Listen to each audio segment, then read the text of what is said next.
All right, welcome back to another episode of Paul's Collectibles. Today we're changing up the format a little bit. As you can see, I have a guest. It's not just me sitting in my studio all by myself again. This is Bailey Taylor. We're going to lead off right off the bat by saying absolutely no relation whatsoever. It just happens to be a coincidence on the last name. But we have an acquaintance in common, and as is the case with most Star Wars fans, if the person in the middle doesn't like Star Wars, but they have two people who they know does like Star Wars, they're like, let's put these two people together. They both like Star Wars, and in our case, it just happened to work. So, Bailey, is that about how it happened? Is that how you think? Pretty much. So the middle person he's talking about is my father. Oh, and okay. They used to work, back in the day, and not too long ago, I've always been a Star Wars fan. I've always been a geek about it, but within the last year when 2020 happened and we were all kind of stuck in our homes, I kind of discovered Clone Wars, kind of binge watched all that, read all these Legends book, and a whole brand new literal universe opened up to me. Nice. So that's the interesting thing to point out. As she mentioned, her father and I are actually friends. So from a logical conclusion, you can draw that we are actually quite a bit different in age. Very, yeah. As a matter of fact, I have a daughter Bailey's age. I think the good thing about this, however, is obviously I approach Star Wars from a different perspective in as much as I saw the original movies in the theater when I was 7 years old. But I'm just doing the quick math here. You're mostly a prequel kid, is that right? Absolutely. I think I feel like I was born in a very interesting time in Star Wars. I was born in 95. Prequels came out, a couple years later. So even though, I watched the originals over and over again on VHS, these movies are coming into theaters when I'm a pretty young age, and, I'm loving them. And then Clone Wars comes out. I think I was the right target age for that. That came out in 2008. So I'm not, let's see, that puts me 8 years old. Right. Yeah. So I kind of grew up with that, and, and I know I've said, I kind of binge watched that and kind of rediscovered that, but it was airing at that time when I was a kid. Sure. So there was a bunch of new Star Wars at that time, and, when you think about it, you saw the originals in the theaters, and then there was this 20 plus year dry spell, if you will, of Star Wars. So I kind of grew up when things were starting to get up and running again. Mm-hmm. You have your perspective of, Star Wars has been part of your life longer than mine. Mm-hmm. And then I'm kind of coming in when all these fresh, these newer ideas are coming in. I think one of the main things to point out, obviously, is, and we're going to go through Bailey's collection of stuff. She has a really small, I like to refer to as the Padawan collection. Yeah, as seriously. Opposed to my master collection. Just starting, okay? We'll bring her along. But one of the things that attracts me to Star Wars, and we talked about this earlier, especially as you can tell from my collection with my helmets and the figures that I get, is I'm more into the militaries. Right. And the regular people, the down in the trenches, the Rogue One and the Han Solo movies that are populating this universe. And although you dig those and you like them, your jam is the space wizards. Yeah, I love my space wizards. Anyone with a lightsaber, that is I'm instantly drawn to that. But I think the reason why that is I'm just so drawn to the wisdom of it, light side versus dark side, what does that entail? So I think it's the wisdom of what does it mean to be a Jedi versus a Sith. I think that's what really attracts me towards those characters. And that's what I love about Star Wars is for everybody. Mm-hmm. I think there's, when you talk to, no fan is the same. I think, everyone, there's something about it that draws people to it. Some people are diehard Mandalorian people, even before the show came out, that was their favorite character, and some people are all Sith, all Jedi, and so that's another thing that I find just so fascinating is there's something for everyone in it, and there's one thing that really pulls us into the story. Mine's space wizards, yours is military people. Well, and that's an excellent segue because you provided me some pictures of your collection at home. And I think, and I really believe this, you can tell a lot about a person by or at least what they think of Star Wars by what they're collecting, right, and what they're picking up. Yeah. So if you're ready, I'd like to really quick go through the pictures that you sent me and have you give me a quick idea and an overview of why this one is special to you, why you got this one. Are you good with that? Yeah. So we'll start with the first picture, which will be up on the screen. These are a couple of fig pins, which I've heard of but I've never seen. Tell me a little bit about those real quick. I think those are relatively new because I just happened to be walking in. I got these from Box Lunch, by the way, and they were just kind of hanging out there. It was like these two and like a couple of the Mandalorians. So I think they're pretty new because I keep up with like Entertainment Earth and like all these other places, where you buy a lot of this stuff. And from first glance, I'm like, oh, that could be cool to have like on my lanyard or something, done out my Clone Wars, obsession whenever I can. But then on first glance, it's like, no, these are very obviously made to be displayed, and they're beautiful pens. Right here we have Barriss Offee, and she's, one of my... Just to stop you really... Yeah, there you go. So in a future episode, we are going to get into some of the most in-depth, deep dive analysis of the relationship between Luminara Unduli and Barriss Offee I've ever heard. Yeah, so. Because I feel like maybe I'm the only one on planet Earth that thinks like that. But yeah, so... Actually, when Revenge of the Sith came out, I remember seeing these dolls in the stores. Is that a 12-inch doll? Or? It's a 12-inch, yeah. So these have been around forever. And I remember, 2005. So I wasn't even 10 yet when the movie came out. Oh. And I remember seeing them. And, like I said, I'm the only one that's, like, very versed into Star Wars in my family. So nobody was, like, talking about these other, Jedi in the background. But I remember... being very drawn to this character, and I remember just wanting this doll. This was, when I saw this, I was a little, I'm not going to say I was a little surprised, it's kind of a strong word, but I see these a lot in the stores. Yeah. And, I mean, let's just be honest, they don't really sell as much as the other stuff, and they look kind of like cartoony. They are cartoony. So, but I know Ahsoka's also your girl, too. Yeah, so. Ahsoka's one of my favorite, obviously. But this was something I just found at Walmart, and it was more like I didn't think twice about it. I was just like, ooh, that's Ahsoka. And then I just, like, put it in. Right. And it's just, like, what I like about it is, with Ahsoka, she goes through many phases in her life. And I really like how this one has her green lightsabers. This is, like, her as, like, a Padawan, not, like...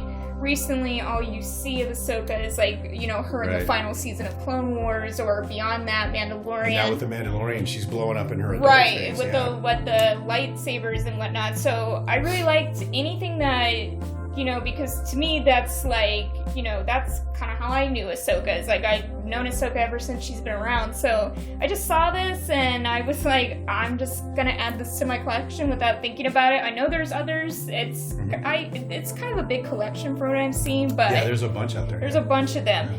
And I don't recall Ahsoka in water ever. So, like, I think that's gonna... That ship doesn't look familiar. That doesn't look familiar. Like, I couldn't tell you. I don't think there's ever an episode where we see anything like that. So it's an interesting Bailey, line. It's Mission Fleet. It's Mission She's Fleet. On a mission. She's on a mission in water. Yeah. Now this hit me right where I live, okay? Because first of all, I have this figure. Oh, you do? Yeah, and because I collect the Jedi too. Yeah, I do like the Jedi and the Sith. Yes. That's the four I collect: Jedi, Sith, Clone Troopers, Stormtroopers. Right. Because in my world, the Jedi were presented as the generals. Yes. So they're actually part of the military. You know what I'm saying? Mm-hmm. So for me, and I enjoyed the figures, and plus my collection started with a Samuel L. Jackson Mace Windu figure. Before you even knew he was Mace Windu? Yeah, before I even knew he was Mace Windu because the movie hadn't come out, or maybe I hadn't seen it yet. So when I saw this, I was like, yeah, man, we have something in common. Yeah. So. No, and like I have my favorite Jedi in particular are the ones that wield green lightsabers, oddly enough, but like... And we're going to get into that because I think I know why. Yeah, exactly. And it's just like, I really... Qui-gon is one of those characters that, again, very hard to find, like, stuff for. It's so weird to hear. Which is odd. Because I just picked them up off the shelves back then. They were everywhere. This was like at Brass Armadillo, which is like a antique store, and I just happened to find him. But, and he's there buried under a bunch of Jar Jars. So, I understand why Jar Jar is there, but like with Qui-Gon, that's something else. But somebody was trying to hide him and come back and get him later. Yeah. Exactly. But, Qui-Gon is... he is a fascinating character in many ways, and I think they're bringing him back in the Kenobi show. So we might see me seeing more of him. On a related note, they just released the 50th anniversary of Lucasfilm figures and I Qui-gon. saw that, so and I was just maybe like, we can work out a way to hook a sister up with one of those. Exactly. Okay. Which leads us to these two. So these two, yeah, they did. So these are the Galaxy of Adventures collection, which is, if you don't know, they're basically like if Star Wars was like animated, but they're like these short little videos, beautiful videos. If you haven't checked them out, Where can you see those? YouTube. Oh, okay, good. Yeah, so if you just type in Galaxy of Adventures, there's a whole line of them. Very good. I think they're great videos. If somebody is like, this is the hilarious part, because there's going to be a lot of people watching this video going, "Yeah, I know about that," but me at 50, I've never heard of I just thought that was the mission fleet stuff. That's not what that is, though. No. Okay, yeah, because no. I don't collect those. Yeah. And why those two characters? Why those two? Because, see, kind of like you know, I like lightsaber wielding characters, particularly the good guys. I do like the Jedi. These are two very beautifully designed figures. They're pretty cool looking. I can't. They are. You know, they look like they're aimed, and I'm not. You know, this is obviously not they look like they're aimed more towards fun and adventure, as opposed to the stuff that I'm collecting, which it says 4+ on it, but they mean 44+ on it. You know what I'm saying? So yeah, I think those figures were definitely geared to, like, if you were trying to introduce your child to Star Wars, maybe that's like their pull. Right. Now, I've got a kick out of this because one of the things that we talked about earlier is that you're an avid reader and you've read a lot of the Legends books. Yes. And you're now catching up on a lot of the new canon books. Yes. And so to see your, is this the entire collection of books, or is that just the ones you have displayed? So far, yeah. I mean, I'm in the middle of reading Darth Bane, so I have the other two in the trilogy that are, you know, off. So when I finish a book, they go back onto the shelf. But yeah, this is my collection of books so far. Let's see. Because I saw a theme running through these as well. A little bit, yeah. And this is, I don't have like display cases or anything just yet, since I've just started. You know, maybe one day you can graduate up. No, just graduate up, still. So this right here, is this like a bookcase type of thing that you have in the corner of the room or something? Bookcase. Yeah, so this is in my room, and it's a bookcase. And is that that's Qui-Gon Jinn in the background? That's Qui-Gon Jinn, yeah. So one of these days I gotta display them in a better setting, but for now it's just like, I'm just gonna put these up there. He's relegated to the back. To the back. This lightsaber, I'm not even a lightsaber guy. I don't own any of the lightsabers. I don't have any of them. Oh, I love it. Is that a book up front? Tell me about that. It's a book, and it has literally every single character, Jedi or Sith. It has their individual, so like each page is like their hilt, and it goes into detail, like, what color crystal they have, it gives you more in depth of the character, why did they build it. For example, like Luke's, it says like, his green lightsaber was to mirror Obi-Wan's, because that's traditional as a Jedi Padawan. You build your lightsaber based on your master. And then it even goes as far, and it tells us about the Sith.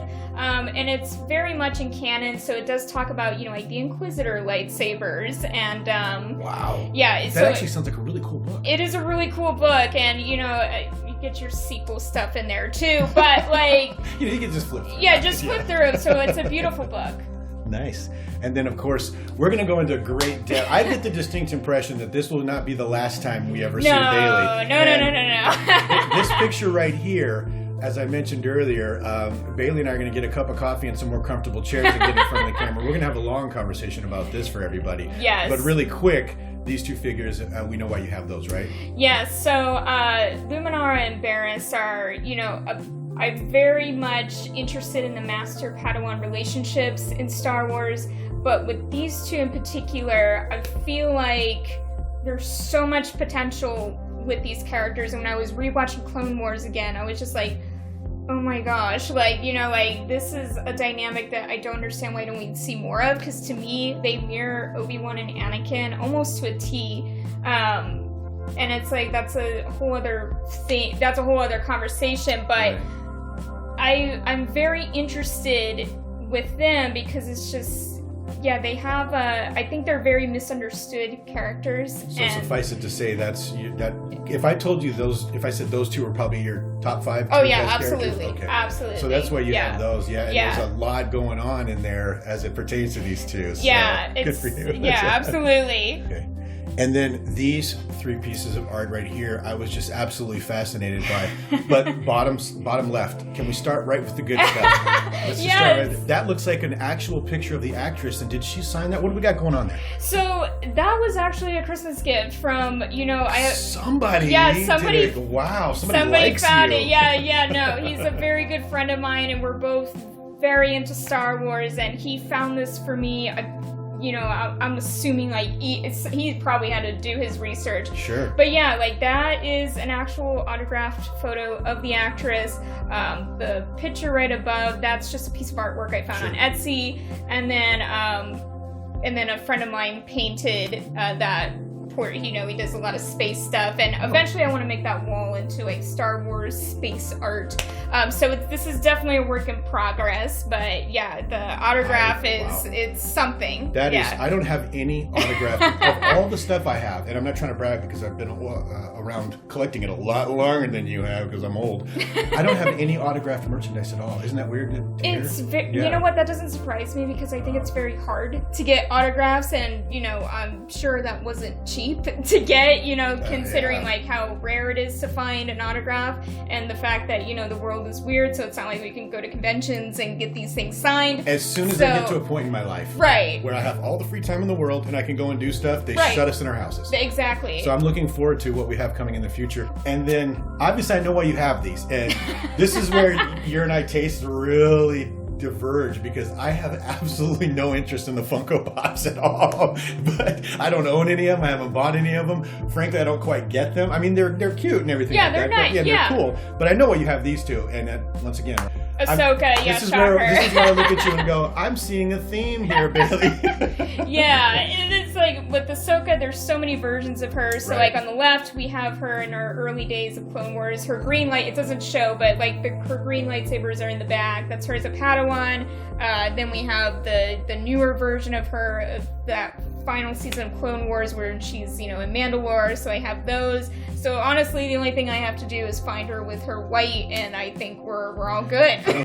Okay, and the last topic is, tell us about that. So another shocker. This is Ahsoka, and she is in her this is like Rebels era, Ahsoka right here. It's not quite Mandalorian yet, but based on what she's wearing, but she has her white lightsabers, and she's soon going to be joined by other characters. This is going to be like months-long project, so over time you will see more characters popping up on my arm. Anakin, Luminara, and Obi-Wan are set to go there, and I'm hoping to cover the rest of the arm with other stuff. Like, I have it in my mind to do prequels on one arm and then like the original on the other. So yeah, that's just. And your tattoo artist obviously has a lot of talent, because that's a lot of characters for such a tiny little arm. Yeah, and what's interesting is he's not a Star Wars fan at all, and he was looking at these reference photos, and he's like, I don't know if I could pull it off, but I think he really nailed the,